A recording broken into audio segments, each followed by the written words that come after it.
Welcome to our last speech. Yay! My speech today is going to be on a 4-day working week. Compressing a 5-day working week schedule into 4 days means adding 2 hours every day to the workday. Instead of working for 8 hours, it means there needs to be a 10-hour day. A typical schedule would mean working Monday through Thursday, 7 to 5 or 7 to 6, depending on the lunch break structure, providing for a 3-day weekend every week. That means there's an extra day off, yet full-time hours are still being worked. That's what I have every summer at my job at the college, and it's very hard to get back to a 5-day week. The compressed schedule provides employers with some coverage flexibility. The 4-day work week doesn't have to be from Monday through Thursday. Some people may prefer working Friday to Monday, or others may want to have Tuesday to Friday instead because they really hate Mondays. I'm one of those people.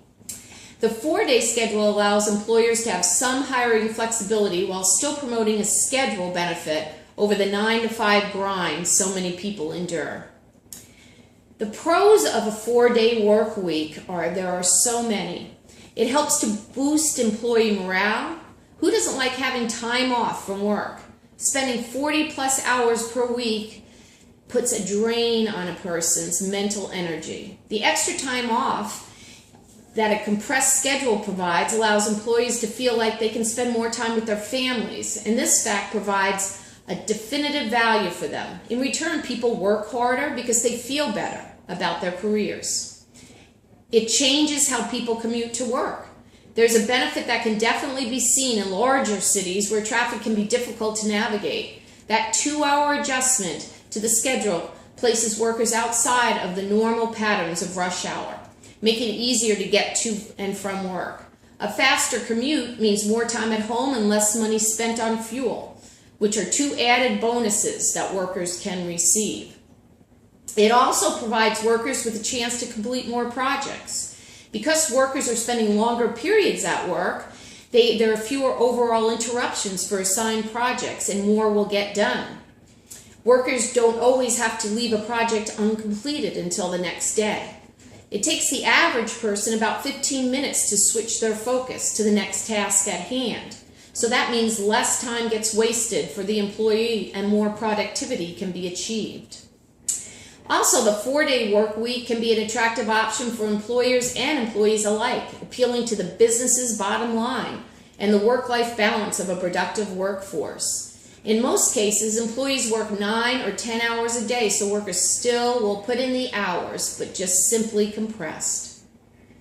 There are so many positives of a 4-day week, and they are so clear. Employees will enjoy that 3-day weekend, like I said, every weekend, and that makes employees very happy. Same paycheck, but fewer trips to work.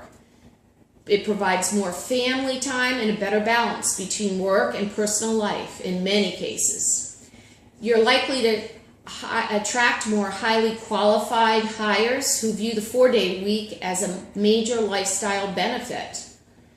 If it's possible to get the same amount work done in 4 days than you did in 5, you may save on facility costs, heating, lighting, by closing down 1 day a week. Now, of course, there are always cons to a 4-day work week, but I still think there's more pros. The cons could be you'll hit that 2 p.m. wall, and how long is it going to last?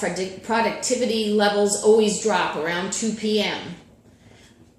It can be difficult for childcare to find it that late. A schedule till 4 days a week can also bring about chronic fatigue where you're exhausted by Friday and then you spend your Friday recovering. And it may not be possible to complete all job duties in the compressed structure. Not every organization operates under a compressed scheduling structure. If someone needs to work closely with another company and they go home at 5, what will that worker do for the last hour or 2? There's probably a good chance that an employer could be paying a worker to do absolutely nothing because of the logistics of their working relationships. The downside to a compressed work week is putting in a 10-hour day and heavy lifting where product is made. Maybe the 10-hour day of heavy lifting is just too much and it could take its toll. It just may be too much to handle for the physical stamina. Scheduling can be more difficult. Shifts may overlap, costing the company more. Getting to the office or home for dinner may not fit a compressed schedule when you also have to wait for the school bus each morning. There's just a lot of negatives too on a compressed work week. It may conflict with human contracts or state and local labor laws, something worth checking out before moving to a shorter week. Employees may run into childcare problems, as I said, with longer days, even though that weekly 3-day weekend sounds pretty tempting.